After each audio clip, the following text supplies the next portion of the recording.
This is the big one, the one for all the marbles, ladies and gentlemen. One of the most anticipated banners, probably one of the most hyped banners that have came out for this year. I feel like a lot of people have been looking forward to Kill la Kill. And due to that, that means we're going to be doing a should you summon, but this is going to be like the other should you summons. I feel like we talked about these characters quite a bit already. And if you want to go see me talk about them, you can always go check out either one of these videos right here. There are not any other banner units on the banner apart from the actual crossover units. I could be wrong, but from what it seems like right here in the news section, it seems like it is only these units. Mako is the biggest prize from this entire banner. Everybody else is on like 3 levels lower. I'm gonna be honest. Mako is at the top of the pack, and if you're playing the game, you're just getting into it, I'm telling you guys, you need Mako.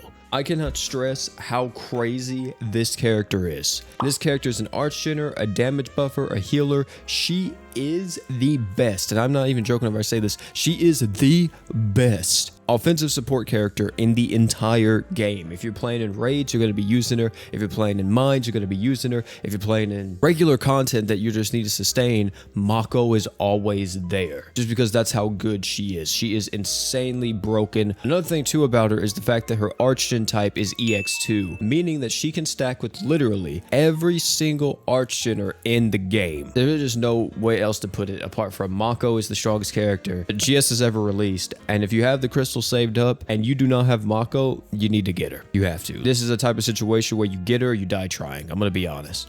As for the other 3 Kill la Kill characters, you got Satsuki. I'm gonna be honest with you, I never really liked Satsuki too much. I just thought that she was just a Roy. I mean, if you like Roy, then you probably will like Satsuki, but if you don't like Roy, then you probably won't like Satsuki. Ryuko, on the other hand, though, is pretty interesting since the fact that she got a lot of different buffs this time around, a really high multiplier now. She now has a flat 100% damage up just all the time, and then of course, another 200% damage up if you're attacking when the enemy is in break. I mean, there's some good stuff here with Ryuko. The main problem that I have with her slots are kind of, a little bit whatever. I mean, I guess now though, she's not really a break nuker anymore since she can also just be used in regular nuking, do that 100% damage up. So, I mean, I don't know. I'm kind of like a little bit mixed on her. I definitely feel like though that if you want to see the biggest numbers possible with her, you're going to want to be break nuking most of the time, which is kind of weird because I feel like break nuking is a lost art. It's only used in oldies. You don't break nuke too many other things in the game. But if you do wind up getting her on your quest to get Mako and you get her and like Mako together, she's actually not a bad unit. I think she's one of the better units on the banner in my opinion. Now Nui is the newest addition to the game, and she is, I don't know how to actually feel about her. I don't want to say that she's broken. I don't want to say that she's bad. I think that we're just gonna have to wait and see with this character. I really want to experiment with her and try her out in multiple different things. The only thing is that I just don't see when I would ever use her.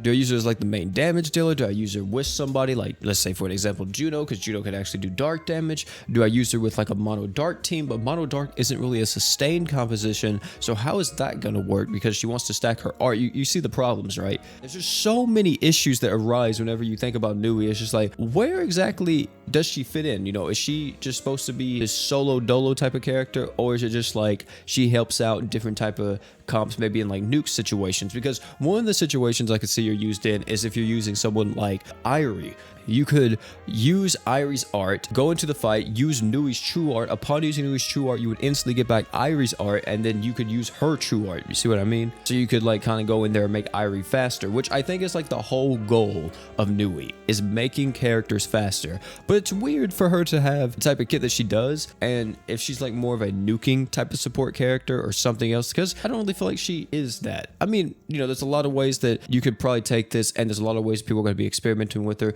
and I think the way that I just said is going to be the way that most people use her, using a character that maybe wants to use their art into their true art for the most damage possible. So yeah, I don't think she's bad. I don't know if she's like uber broken yet, but I would say overall she's a very solid unit. Until I actually get her myself or use her from like one of you guys, I don't really know like how to feel about the unit entirely. Before we actually get into the verdict, I do want to talk about the equip banner as well, because Kill la Kill is not only known for Mako, it's known for its pretty solid equips, and to be honest, honest, this time around, we actually got some pretty pog ones. The main ones that I want to say that everybody I think should get no matter what is definitely the Fight Club Goku uniform. This is one of the best support items in the game, one of the best AoE Arch-Gen support items in the game. You can get one of them and be done with it if you want to, or if you get multiple, that's also fine because it will actually stack with each other. Not the damage part, but the Arch-Gen part will actually stack because it's burst Arch-Gen, and burst Arch-Gen always stacks. So yeah, if you have some extra crystals laying around after your quest for Mako, I think Mako is of course the most important thing, but then after that,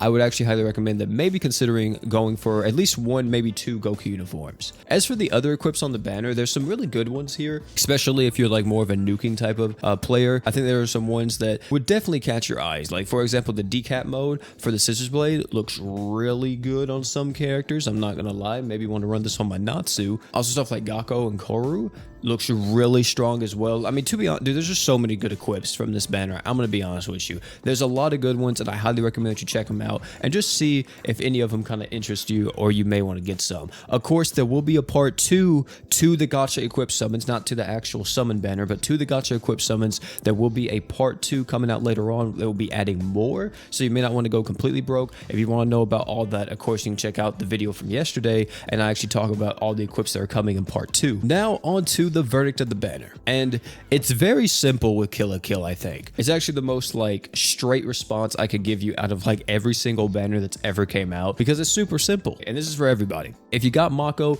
you can consider skipping because everyone else from the banner really isn't too crazy. I think Nui has the most potential out of everyone to kind of shake up the meta or start adding different things in the team comps, but apart from that, if you have Mako, you could easily skip this banner and maybe just start going on the equip banner, you know, or something else, or just save all your crystals for whatever you're saving for. But if you do not have Mako, you summon. There's no other way to put it. If you do not have this character, you need to get her. I cannot stress it enough, but once this character's gone, she is gone. We don't know when she'll come back, if she'll ever come back after this point, and being the strongest support in the game, you need her. I'm gonna be honest with you. I don't know if they'll ever power creep this girl, because the way how you have to power creep her is releasing someone that does her job, but better, and also is type EX2. As for all of my soldiers out there, some of y'all may fall, some of y'all may rise. I wish you all the best of luck obtaining your Mako, because once you have her, you'll see the game in an entirely different light. It's gonna be a rough road, I know, for some of y'all, but hey man, keep your head up. Also, another thing to point out too is that if you're gonna be summoning on this banner a lot, I would actually maybe wait for the crossover reset, because if you guys don't know, whenever a crossover comes out, you can do your crystal multi on the banner, you're gonna guaranteed 5-star. But whenever the crossover resets, it's gonna reset that guaranteed multi-summon. So, you know, if you want to wait for, you know, your guarantees before you go completely crazy, you could absolutely do that. Or if you want to just go completely crazy right from the jump, I'm gonna be honest with you, I don't think it's a bad option either, because once you have Mako, everything else is just a breeze, especially if you already have a really good account. But yeah, that is it for this video. Like I said before, man, I wish all you guys the best of luck that's going to be summoning on this banner. Thank you all again for coming out. If you enjoyed this video, I highly recommend you check out either one of the videos that you see popping up on your screen. Guarantee you enjoy them, especially this Kill la Kill one. If you don't know what's all coming, highly recommend you check out that video. Or if you want to know how to get Emperor for free, you can check out this one. And oh yeah, before you leave, don't forget to drink water.